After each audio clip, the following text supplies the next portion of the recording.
Gupta as यानी कि जो गुप्ता एज है, जो कि एक गोल्डन एज मानी जाती है, उस समय की ज़िंदगी कैसी थी लोगों की, उसके बारे में हम जानने की कोशिश करेंगे। थोड़ा सा पढ़ेंगे अलग अलग एस्पेक्ट्स के बारे में लाइफ के, ठीक है। तो सबसे पहली चीज़ तो हमें जो पता चलती है वो ये है कि जो गुप्ता किंग्स थे ना, उन्होंने बहुत ज़्यादा ऐसे टाइटल्स अडॉप्ट किए थे जो कि वैल्यू को सिग्निफाई करते हैं, अथॉरिटी को सिग्निफाई करते हैं, जैसे कि परमेश्वर महाराजाधिराज है ना, या फिर परम भट्टारक है ना। तो ये दोनों टाइटल्स से हमें ये पता चलता है कि ये कहीं ना कहीं अपने से छोटे रूलर्स पे, छोटे राजाओं पे राज कर रहे थे, है ना। तो ये छोटे राजाओं पे रूल कर रहे थे, इसलिए अपनी पावर को सिग्निफाई करने के लिए ऐसे टाइटल्स का उन्होंने यूज़ किया, ठीक। दूसरा जो इम्पोर्टेंट पॉइंट है वो ये है कि किंगशिप हेरिडेटरी थी, यानी कि हेरिडेटरी होने का मतलब ये है कि पिता से जो राज्य है वो बेटे के पास जाता था, ठीक है। ये एक कॉमन प्रैक्टिस थी उस दौर की। तो किंगशिप हेरिडेटरी थी, ठीक है। और मतलब काफ़ी लिमिटेड थी, क्योंकि यहाँ पर प्रीमोजेनेचर चल रहा था। प्रीमोजेनेचर का मतलब होता है कि जो पहला बच्चा होता है घर का, उसके पास पावर जाती है, ठीक है। तो पावर इस वजह से बहुत ज़्यादा लिमिटेड थी, है ना, क्योंकि प्रीमोजेनेचर की फर्म प्रैक्टिस एब्सेंट थी नहीं वहाँ पर गुप्ता एम्पायर में। और एक पॉइंट ये है कि आर्मी के अंदर अगर हम देखें तो जो रथ हैं, है ना, जो रथ हैं वो बैकग्राउंड में चले गए हैं इस दौर में। आर्मी में जो रथ हैं वो बैकग्राउंड में चले गए हैं, और साथ में जो कैवलरी है, यानी कि जो हॉर्स बैक पे जो यात्री नहीं, जो सोल्जर्स होते हैं, वो जो है वो फोर फ्रंट पे आ गए हैं। और साथ ही में हॉर्स आर्चरी एक प्रोमिनेंट मिलिट्री टैक्टिक्स का पार्ट बन गई है, ठीक है। तो कैवलरी हॉर्स चैरियट्स पीछे चले गए हैं, कैवलरी आगे आ गई है, और साथ ही में हॉर्स आर्चरी उस दौर की एक प्रोमिनेंट मिलिट्री टैक्टिक्स का पार्ट बन गई, ठीक। चलिए, तो गुप्ता एज की हम बात कर रहे थे। तो इस दौर में जो दूसरा बड़ा सिग्निफिकेंट चीज़ है जो आपको याद रखनी चाहिए वो ये है कि लैंड टैक्सेस बढ़ाए गए, ठीक है। इस दौर में लैंड टैक्सेस यानी वो टैक्स जो ज़मीन के ऊपर लग रहे थे उनको बढ़ाया गया, और जो ट्रेड एंड कॉमर्स के ऊपर यानी व्यापार के ऊपर जो टैक्सेस थे उनको कम किया गया, ठीक है। तो लैंड टैक्सेस को बढ़ाया गया और ट्रेड एंड कॉमर्स के टैक्सेस को कम किया गया। प्रोबेबली जो टैक्स है उसकी मात्रा 1/4 से 1/6 पार्ट तक होती थी प्रोड्यूस का, यानी जो भी प्रोड्यूस है उसमें से 1/4 से 1/6 जो है वो एज अ टैक्स पे करना पड़ता होगा प्रोबेबली, ठीक है। और अगर आर्मी किसी विलेज के पास से गुजर रही है तो वहाँ पर उस विलेज के लोकल लोगों की जिम्मेदारी है कि उस आर्मी को के खाने पीने का इंतज़ाम वो लोकल लोग करें, ठीक है। साथ ही पेजेंट्स जो हैं उनको एनिमल सप्लाई करने होते थे, फूड ग्रेन सप्लाई करने होते थे, फर्नीचर सप्लाई करना होता था रॉयल आर्मी के मेंटेनेंस के लिए। और जो ऑफिसर्स हैं, ठीक है, रॉयल आर्मी के लिए नहीं बल्कि जो ऑफिसर्स हैं जो गाँव में ही ड्यूटी पर हैं, उन ऑफिसर्स के लिए एनिमल्स, उनके लिए फूड ग्रेन्स, उनके लिए फर्नीचर, सब कुछ सप्लाई करने की जिम्मेदारी उस गांव के लोगों की होती थी। साथ ही में सेंट्रल और वेस्टर्न इंडिया में एक और कल्चर था गुप्ता पीरियड में। वो कल्चर ये था कि जो विलेजर्स हैं उनको फोर्स्ड लेबर करनी पड़ती थी, ठीक है, यानी कि मजदूरी करनी पड़ती थी, जिसको विश्ती कहते हैं, ठीक है, विश्ती कहते हैं। और ये किस प्रकार की लेबर होती है, इसमें ऐसा है कि रॉयल आर्मी और ऑफिशियल्स को सर्व करना पड़ता था, ठीक है। सेंट्रल और वेस्टर्न इंडिया में ये कल्चर था विश्ती का, ठीक है। उस समय पर पूरे गुप्ता एम्पायर में नहीं था, लेकिन हमें ये याद रखना चाहिए कि ये विश्ती कहलाता था। इसमें फोर्स्ड लेबर होता था, यानी एक तरीके से उनको ये लेबर परफॉर्म करनी ही थी, ठीक है।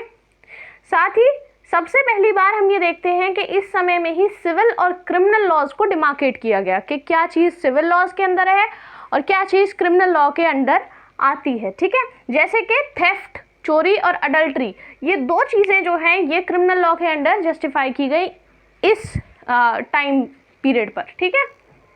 चलिए, तो आगे हम ये देखते हैं कि जिस तरीके से थेफ्ट और अडल्ट्री क्रिमिनल लॉ का पार्ट बन चुके थे, उसी तरीके से जो डिस्प्यूट्स थे regarding various types of property, अलग अलग प्रकार की प्रॉपर्टी से रिलेटेड जो भी डिस्प्यूट्स थे वो सिविल लॉ के अंडर में आ गए थे, ठीक है। फिर एक जो सबसे इम्पोर्टेंट ऑफिसर होता था गुप्ता टाइम में वो होता था कुमार अमात्य, ठीक है। कुमार अमात्य को डायरेक्टली किंग अपॉइंट करते थे। शुरुआत में ये पोस्ट अपॉइंटेड होती थी, बाद में हेरिडेटरी हो गई, यानी कि पिता से बेटे पर जाने लगी, जिसकी वजह से इसकी जो एफिशिएंसी है वो कमज़ोर पड़ गई, है ना। तो Kumar Amatya was the most important officer in the Gupta times, in the Gupta empire. साथ ही में जो गुप्ता एम्पायर है वो डिविजन्स में डिवाइडेड थी, भुक्तीज में डिवाइडेड थी, ठीक है।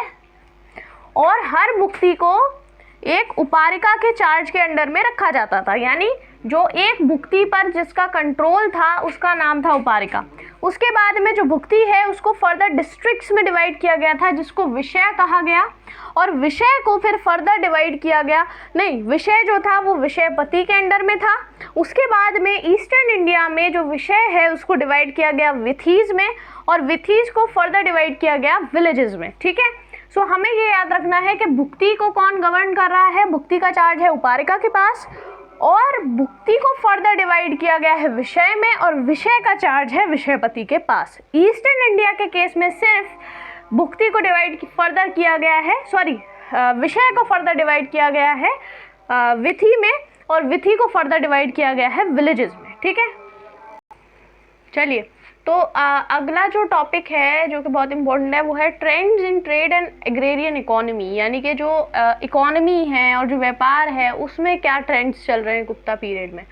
तो सबसे पहले जो हमारे चाइनीज़ ट्रैवलर हैं जो कि इंडिया आए थे ताकि वो ज़्यादा से ज़्यादा बुद्धिस्ट लॉर्ड बुद्धा से रिलेटेड प्लेसेस को विज़िट कर सके, तो जब वो अपने अकाउंट्स में हमें बताते हैं कि मगध में बहुत सारे शहर हैं और वहाँ के जो अमीर लोग हैं वो बुद्धिज़्म को सपोर्ट करते हैं और चैरिटीज़ देते हैं, ठीक है। हमारे लिए इस स्टेटमेंट में इम्पोर्टेंट क्या है, इसमें इम्पोर्टेंट ये नहीं है कि वो बुद्धिज़्म को सपोर्ट करते हैं और चैरिटीज़ देते हैं, इसमें इम्पोर्टेंट ये है कि मगध में बहुत सारे शहर हैं और बड़े बड़े शहरों के जो बहुत अमीर लोग हैं, रिच पीपल हैं, वो डोनेशंस देते हैं।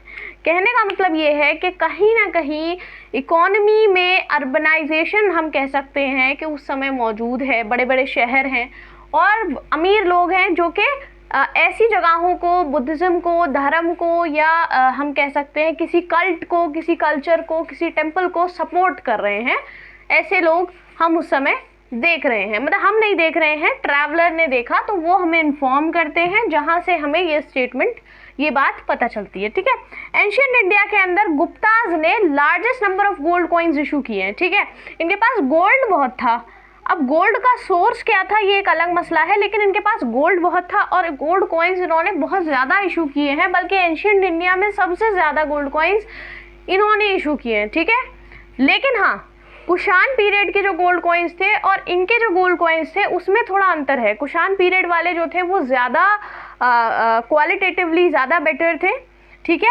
अच्छा, ये वाले जो गोल्ड कॉइन्स हैं जो गुप्ता एम्पायर के हैं, इनको अपने ही इंस्क्रिप्शंस में गुप्ताज दिनार कहते हैं, ठीक है, दिनाराज, दिनार कहते हैं, ठीक है।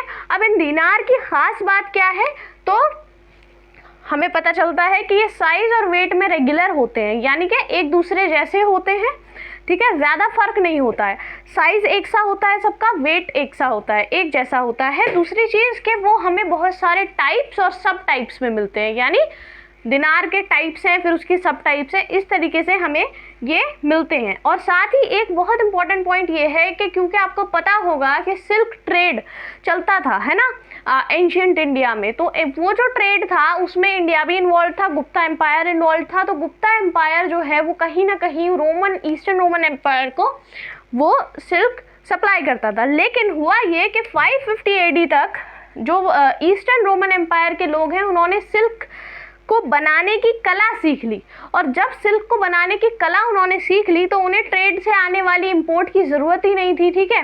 तो अब वो जो इम्पोर्ट था, वो जो इंडिया से एक्सपोर्ट हो रहा था सिल्क, वो सिल्क के एक्सपोर्ट होने का प्रोसेस टूट गया, ख़त्म हो गया। तो इससे क्या हुआ कि हमारे यहाँ की जो इकोनॉमी थी, जो गुप्ता एम्पायर की इकोनॉमी थी, वो एडवर्सली इफेक्ट हुई, बुरी तरह इफेक्ट हुई, ठीक है। और इसी के साथ अब हम देखते हैं, एक तो ये हो गई हमारी ट्रेड की बात।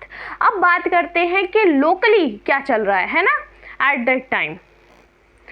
ठीक है। तो एक चीज और जो इम्पोर्टेंट है वो स्ट्राइकिंग डेवलपमेंट है गुप्ता पीरियड का, वो ये है, वो हो रहा है मध्य प्रदेश के अंदर। मध्य प्रदेश यानी हमारा जो सेंट्रल इंडिया का पार्ट है, वो है प्रीस्टली लैंडलॉर्ड्स बन रहे हैं। ठीक है, लोकल पेजेंट्स की जगह यानी छोटे किसानों की जगह अब कौन ले रहा है? Priestly landlords. यानी प्रीस्ट कौन?